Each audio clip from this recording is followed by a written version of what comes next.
திருவாரூர் அருள்மிகு காமாட்சி அம்மன் ஆலயத்தின் மகா கும்பாபிஷேகம். ஆயிரக்கணக்கானோர் தரிசனம்.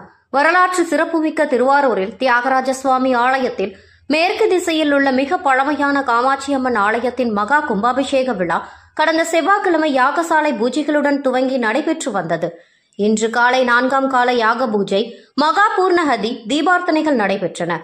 தொடர்ந்து யாகசாலையில் பூஜிக்கப்பட்ட புனித நீர் அடங்கிய கடங்களை சிவாச்சாரியார்கள் எடுத்து ஆலய வலம் வந்து காமாட்சி அம்மன் விமானம், நசராஜ கோபுரம், சுவாமி விமானம், சப்தமாதர் சன்னதி, விமான கலசங்களுக்கு புனித நீரை ஊற்றி கும்பாபிஷேகம் செய்து வைத்தனர்.